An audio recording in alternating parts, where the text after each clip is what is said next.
வணக்கம் உறவுகளே, நான் உங்கள் ஐயனார் துபாய் அபுதாபிலிருந்து. இப்போ பாருங்கள், புதுக்கோட்டை மாவட்டத்தில் ஒரு சாதாரண கூலி வேலை பார்க்குறவர் எக்கிடாஸ் மகளிர் குழு நிறுவனத்தில் லோன் வாங்கியிருக்காங்க. லோன் வாங்கினதாக சொல்லி அந்த குடும்பத்தை லோன் வசூல் பண்ண வர்றவங்க கடன் கட்டணி சொல்லி வீட்டில் இருக்க ஆளப்புல வெளியேற்றிட்டு வீட்டை பூட்டி ஆளுக்கு அப்புறம் வெளியே படிக்க போயிட்டாங்க.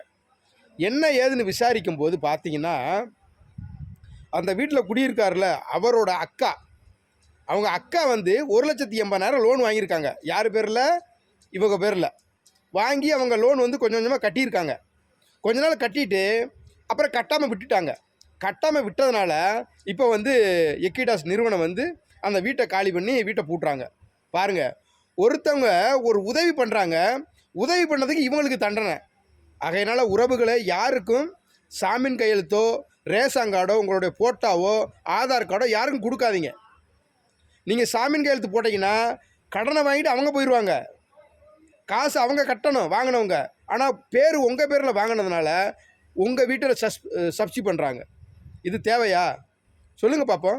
ஒரு உறவினர்களுக்கு உதவி செய்ய போய் இன்றைக்கி இந்த குடும்பம் நடுத்தருவில் நிற்கிது. அதனால் உறவுகளை யாருக்குமே சாமின் கையெழுத்து போடாதீங்க, லோன் வாங்கி கொடுக்காதீங்க. சரிங்களா? உங்களுடைய குடும்பத்தை நீங்கள் பாருங்கள். இந்த மாதிரி வாங்கி கொடுத்து இந்த மாதிரி சிக்கலை மாட்டிக்கிறாதீங்க. ஒரு உதவி செய்யலாம். ஒரு லோன் எடுத்து கொடுக்க சொல்கிறாங்க, நம்ம லோன் எடுத்து கொடுப்போம். அவங்க கரெக்டாக கட்டிட்டாங்கன்னா பிரச்சனை இல்லை. கரெக்டாக கட்டாமல் பாதியை கட்டிட்டு பாதியை விட்டாங்கன்னு வச்சுங்களேன், யார் அந்த கடனை கட்டுவா? இப்போ அரசாங்கம், அதாவது தமிழ்நாடு அரசு மகளிர் குழுவுக்கு லோன் கொடுக்குது. அந்த குழுவை தள்ளுபடி பண்ணுறாங்க. அது ஒரு குறிப்பிட்ட தொகை மட்டும்தான், எல்லாத்தையும் கிடையாது. இது வந்து தனியார் நிறுவனத்தில் நீங்கள் கடன் வாங்கினீங்கன்னா அந்த நிறுவனத்துக்கு நீங்கள் கரெக்டாக கட்டணும். ஏன்னா தமிழ்நாட்டில் இப்போ எவ்வளவோ குழு இருக்குது, எவ்வளோ குழு இருக்குங்க. குழு இப்போ வீட்டுக்கு வீடு பார்த்தீங்கன்னா ஒரு வீட்டில் 4 குழு 5 குழு வாங்குறாங்க லோனு. அந்த பணத்தை எப்படி கட்டுவாங்க யோசிக்கணும். பணம் கொடுக்குறாங்க, வட்டிக்கு கொடுக்குறாங்க, வட்டிக்கு தான் கொடுக்குறாங்க, கம்மியான வட்டி கொடுக்குறாங்க. அந்த லோனில் ரெகுலராக கட்டணும்.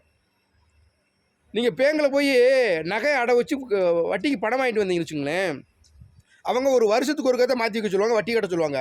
ஆனால் இந்த எக்கிடாஸு, கிராம விடியல் இந்த மாதிரி லோன் போடுறாங்கல்ல தனியார் கம்பெனிக்கு, அவங்க வந்து உங்களுக்கு 10,000 லோன் போட்டாங்கன்னா டெய்லி பணம் கட்டணும்.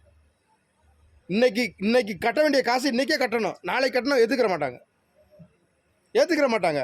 அந்த குழுவில் நீங்கள் ஒரு 30 பேர் இருக்கீங்கன்னா ஒரு ஆள் கடன் கட்டலைன்னா அந்த 29 பேர் சேர்ந்து அவங்க காசை போட்டு கட்டணும். அப்போதான் அந்த ஆஃபீஸர் வந்து போவார். இல்லைன்னா அங்கனே உட்காந்துருப்பார், உங்கள் வீட்லேயும் முன்னாடியே உட்காந்துருப்பார். எல்லா பேர்ட்டையும் கேள்வி வைப்பார். அந்த லோன் கொடுக்கும் போதுமே எல்லா பேரும் சொல்லுவாங்க, இந்த மாதிரி ஒருத்தர் கடனை கட்டவில்லை என்றால் நாங்கள் எல்லோரும் சேர்ந்து அந்த கடனை கட்டுவோம் அப்படின்னு உறுதிமொழி வேறு ஏற்றுத்தான் அந்த கடனை கொடுப்பாங்க. அதனால் உறவுகளே, யாருக்குமே கடன் நீங்கள் வாங்கி கொடுத்தாலும் சரி, சாமின் கையெழுத்து போட்டாலும் சரி, சரிங்களா, கொஞ்சம் அந்த சட்ட விதிகளை தெரிஞ்சுக்கிட்டு நீங்கள் சாமின் கையெழுத்து போடுங்க, கடனை வாங்கி கொடுங்க. இல்லை அப்படின்னா நீங்கள் இன்றைக்கி பாருங்கள், உங்களை வீட்டை விட்டு வெளியேற்றி விட்டாங்க குடும்பத்தோட எக்கிடாஸ் நிறுவனம். அதே போல் எல்லாருக்கும் நடக்கும். ஆகையினால் முன்னெச்சரிக்கையோடு இருங்க உறவுகளே. கடன் வாங்கிறது ரொம்ப தப்பு உறவுகளே. கடன் வாங்கினீங்கன்னு வச்சுக்கலேன், உங்கள் அளவுக்கு வாங்குங்க, அளவுக்கு மீறி கடன் வாங்காதீங்க. கடன் வாங்கினீங்கன்னா நீங்களும் நிம்மதியாக இருக்க முடியாது, உங்கள் குடும்பத்திலும் நிம்மதியாக இருக்க முடியாது. ஆகையினால உறவுகளே, கடன் வாங்கிறது என்னை பொறுத்தவரைக்கும் தப்புன்னு சொல்கிறேன். உண்மையிலே கடன் வாங்காதீங்க, தயவுசெய்து வாங்காதீங்க. உங்கள் நிம்மதி பூரா கெட்டு போயிடும். நன்றி உறவுகளே.